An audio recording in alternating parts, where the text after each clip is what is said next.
আবাবিল পাখি নয়, ইসরায়েলের আকাশ ছেয়ে গেছে হাজার হাজার কালো কাকে।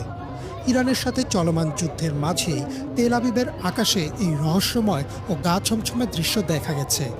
কালো কালো কাকের বিশাল ঝাঁক শহরের আকাশ ঢেকে ফেলেছে, যা স্থানীয় বাসিন্দা এবং নেট দুনিয়ায় ব্যাপক চাঞ্চল্যের সৃষ্টি করেছে। বর্তমান যুদ্ধ পরিস্থিতির কারণে অনেকেই এই ঘটনাকে কোনো ভয়াবহ বিপদ সংকেত হিসেবে দেখছেন, অনেকে আবার একে তুলনা করছেন কোরআনে বর্ণিত আবাবিল পাখির সাথে। সম্প্রতি সামাজিক মাধ্যমে ছড়িয়ে পড়া বিভিন্ন ভিডিওতে দেখা গেছে তেল আবিবের আকাশ আক্ষরিক অর্থেই কালো হয়ে গেছে।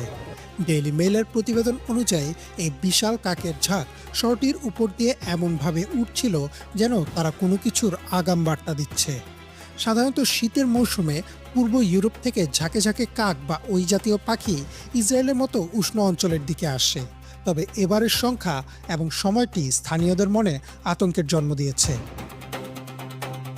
পাশ্চাত্য সংস্কৃতিতে কাক বা শকুন জাতীয় পাখিকে অনেক সময় হারবিঞ্জার অফ ডুম বা ধ্বংসের বার্তাবাহক হিসেবে বিবেচনা করা হয়। দ্য নিউজের তথ্য মতে অনেক লোকগাথায় কাকের এমন অস্বাভাবিক জমায়েতকে যুদ্ধ, মহামারী বা বড় কোনো প্রাকৃতিক দুর্যোগের পূর্বাভাস হিসেবে দেখা হয়। বর্তমান সংঘাতময় পরিস্থিতিতে ইসরায়েলের সাধারণ মানুষের মাঝে এই ধারণাটি প্রবল হয়েছে যে এটি হয়তো আসন্ন কোনো ধ্বংসাত্মক যুদ্ধের সংকেত। তেল আবিবের বাসিন্দাদের মধ্যে মিশ্র প্রতিক্রিয়া দেখা দিয়েছে। ইকোনমিক টাইমস জানাচ্ছে, অনেক ইসরায়েলি একে প্রাকৃতিক স্বাভাবিক নিয়ম হিসেবে দেখলেও একটি বড় অংশ একে অশুভ লক্ষণ হিসেবে মনে করছেন। সামাজিক যোগাযোগ মাধ্যমে অনেকেই একে আধ্যাত্মিক বা ঐশ্বরিক সতর্কবাণী হিসেবেও ব্যাখ্যা করছেন। প্রাইম টাইমারের একটি প্রতিবেদনে বলা হয়েছে, কিছু মানুষ একে কনস্পিরেসি থিওরি বা ষড়যন্ত্র তত্ত্বের সাথেও মেলাচ্ছেন, যেখানে বলা হচ্ছে পাখিরা হয়তো উন্নত প্রযুক্তির মাধ্যমে আসন্ন কোনো হামলার আঁচ করতে পেরেছে। নেটিজেনদের অনেকেই একে তুলনা করছেন কোরআনে বর্ণিত আবাবিল পাখির সাথে। ইসলামী বর্ণনা অনুযায়ী মহানবী সাল্লাল্লাহু আলাইহি ওয়াসাল্লামের জন্মের কিছুদিন আগে বিশাল হাতির বাহিনী নিয়ে কাবা ধ্বংস করতে আসে ইয়েমেনের তৎকালীন গভর্নর আব্রাহা। কিন্তু তার বাহিনী মক্কায় প্রবেশ করলে অলৌকিকভাবে ঝাঁকে ঝাঁকে আবাবিল পাখি এসে তাদের উপর পাথর নিক্ষেপ করে আর কাবা রক্ষা করে। তাই সামাজিক মাধ্যমে অনেকেই এই ঘটনার সাথে জুড়ে দিচ্ছেন ইসরায়েলের কাকগুলো। বিশেষজ্ঞদের মতে এটি মূলত পাখিদের একটি স্বাভাবিক আচরণ, যাকে মারমারেশন বলা হয়।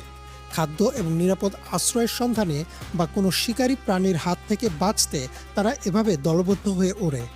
এছাড়া শহরে কৃত্রিম আলো ও উত্তাপও অনেক সময় পাখিদের আকৃষ্ট করে।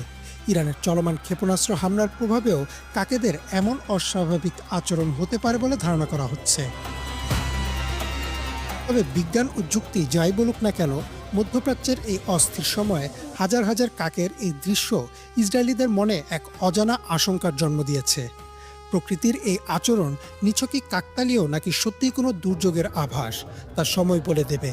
তবে আপাতত এই দৃশ্য তেল আবিবের আকাশকে এক রহস্যময় অন্ধকারে ঢেকে রেখেছে।